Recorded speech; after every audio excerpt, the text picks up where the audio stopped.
যার থাকবে না ম্যান করার ব্যবসাটা না। ইয়েস ম্যান করার ব্যবসা এটা নয়। ইয়েস তাই আপনারা প্রত্যেকেই একসঙ্গে yes yes yes yes yes yes yes yes yes yes এই যে কন্টিনিউ 3টে থেকে 6টা পর্যন্ত যে নন স্টপ যে কথাগুলো বলে গেলেন, আজকে আমার মনে হয় যে একটা ভালো ডাক্তারের অ্যাপয়েন্টমেন্ট নিতে গেলেও মিনিমাম 3 মাস ওয়েট করতে হয়। ইয়েস আর নো? আর সেই অ্যাপয়েন্টমেন্টটা যদি পাই আমরা ব্যাপক খুশি হয়ে যাই যে আজকে আমি একটা ভালো ডাক্তারের অ্যাপয়েন্টমেন্ট পেয়ে গেছি। আর এখানে দাঁড়িয়ে 4.5 লক্ষ টাকা মান্থলি ইনকাম করছেন। 4টে ফোর হুইলার অলরেডি নেওয়া হয়ে গেছে এবং 4টে বাইক অলরেডি নেওয়া হয়ে গেছে। 4.5 লক্ষ টাকার অনেকে ফোর হুইলার ব্যবহার করে না, তিনি একটা কেটিএম বাইক নিলেন। সেই মানুষটা অ্যাপয়েন্টমেন্টে আমরা অনেকেই ঢুকতে পারিনি, এটা আমাদের লজ্জিত হওয়া উচিত। ইয়েস ইয়েস আমাদের টিমকে আজকের এই 3 ঘন্টা আমরা ট্রেনিং সেশনে ঢোকাতে পারলাম না, তারা শিখলো না। বুঝুন, আগে শিখবো, তারপর বুঝবো, তারপর তো শেখাবো। Yes, yes. তাই এরকম একটা অফলাইন আমাদের দেবাশিস চক্রবর্তী স্যার এবং মোনালিসাদের জন্য একটা হাততালি দেবো আমরা প্রত্যেকে। এবং যার গাইডে আমি বড় হয়েছি আমাদের মিতাদি এবং সিদ্ধার্থ স্যার, তাদের জন্য একটা জোরদার হাততালি। এবং আজকে অফলাইন হিসেবে আমাদের বিনয় স্যার এবং সমাধিস স্যার জন্য একটা হাততালি। শুধু একটা জিনিসই সারমর্ম স্যার বোঝালেন যে আপনারা লতার স্বভাব অবলম্বন করবেন না, বট বৃক্ষ হয়ে দাঁড়ান। Yes. এটাই স্যার বোঝালেন। Yes. একটা অঙ্কুর সব দেখতে একই, লতা গাছেরও যেমন প্রায় একটা বট গাছেরও তেমন, কিন্তু বট গাছটা সে মনে করে ইয়েস আমি বট গাছ হয়ে অনেকের ছায়া প্রদান করব, আমি বট গাছ হয়ে অনেকের সংস্থা তৈরি করব, অনেক পাখিকে বাস করাবো। আর একটা লতা মনে করে আমি কারোর ছায়ায় অবলম্বন হয়ে বাঁচবো। আপনারা নিজেদেরকে কি মনে করছেন, বট বৃক্ষ না লতা? বট বৃক্ষ। গর্জন করে উঠুন। স্যার শেখালেন কর্মসংস্থান হিসেবে সবচেয়ে বড় পন্থা হচ্ছে বড় ব্যবসায়ী হওয়া। ইয়েস আর নো? Yes. জোরে, আরো জোরে আমরা বলতে পারি ইয়েস আর নো? Yes. এবং বড় ব্যবসায়ী করতে গেলে টাটা, বিড়লা, আজকে মুকেশ আম্বানি, জিও কোটি টাকা ইনভেস্ট করে রিস্ক নিয়ে আজকে তারা খাটিয়ে আজকে তারা বড় ব্যবসায়ী হয়েছে। আমাদের না আছে রিস্ক, না আছে বস, না আছে টার্গেট, আছে শুধু কমিটমেন্ট। তাহলে আমরা এমন একটা বড় ব্যবসার সঙ্গে যুক্ত হয়েছি যেখানে আমাদের কোটি টাকা ইনভেস্ট করা নেই। তাই আমরা নিজেদের জন্য একটা হাততালি দেবো যে এরকম একটা বড় ব্যবসায় বসার সুযোগ পেয়েছি। নীল দর্পণে একটা সিটে বসার সুযোগ আমরা পেয়েছি।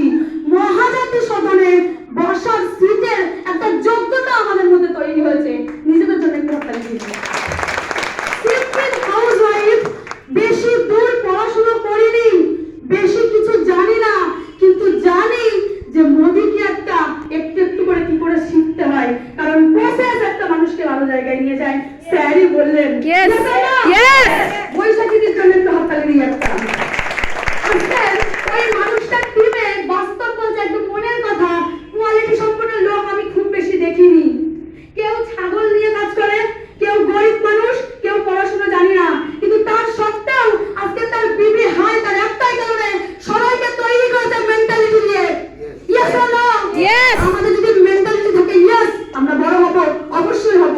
আর যদি মনে করি না আজকে আমরা বেরোবো না, আমরা অফলাইন ছাড়া কাজ করবো না, আমরা এতটুকু কাজের বেশি করবো না, আজকের বৃষ্টি হচ্ছে বেরোবো না, আজকের শীত পড়ছে সন্ধ্যের পরে আর দরকার নেই, ফ্রেন্ডস আমরা নিজেদেরকে ঠকাচ্ছি, আমাদের Yes. জেনারেশনকে ঠকাচ্ছি। আমাদের কোনো অধিকার নেই আমার বাচ্চাকে নিয়ে খেলা করার, আমাদের কোনো অধিকার নেই আমার 7 জেনারেশনকে ঠিক না করার, কারণ আমাদের হাতে কিন্তু কোনো প্ল্যাটফর্ম নেই। এরকম কোটি টাকা ইনভেস্ট করার মতন 75,000 কোটি টাকা ইনভেস্ট করা রয়েছে, সেখান থেকে আমরা পার্টনারশিপ পাচ্ছি সমীর মোদিজির থেকে। সেরকম জায়গায় আমরা কিন্তু নিজেদেরকে ঠকাচ্ছি। তাই ওরা যদি পারে আমরা নই কেন?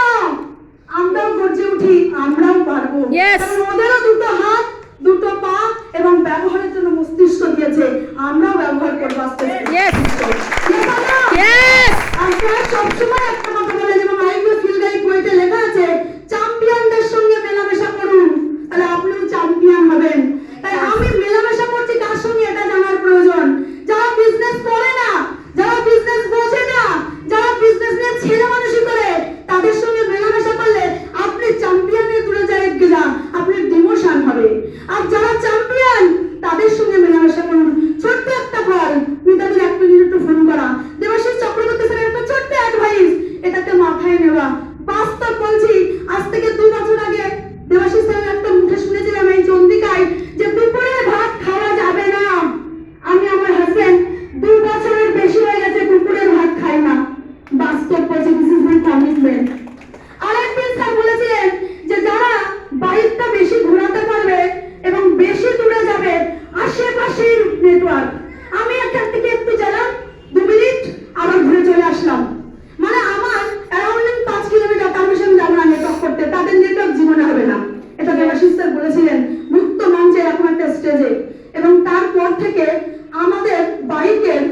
এটা আমি দিস ইজ মাই চ্যালেঞ্জ, আমি ধাপক দিয়ে করছি।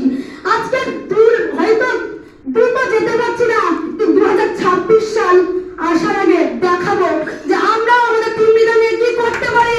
Yes! আমরা চাইলে অনেক কিছু পারি। মিতালি সিদ্ধার্থ স্যারের টিম হাইয়েস্ট ছিল আমি যখন এসেছি, হাইয়েস্ট ছিল মিতালি সিদ্ধার্থ স্যারের টিম, এবং আমি জানি না কতদূর কি করতে পারি। আমরা যদি জড়িত হই না, অন্তত পক্ষে এই জায়গাটা ফিরিয়ে আনতে পারবো, নিজেদের জায়গা ঠিক করে ফেলা। Yes! নিজেদের জায়গা ঠিক করে অবশ্যই হবে, স্বাবলম্বী হন। একটা 7% শেখান যে অন্য কোনো কাজ করলে, আপনি যদি নার্সিং ট্রেনিং করেন আপনাকে ইনজেকশন পুশ করতে হবে। Yes. আপনি যদি কোনো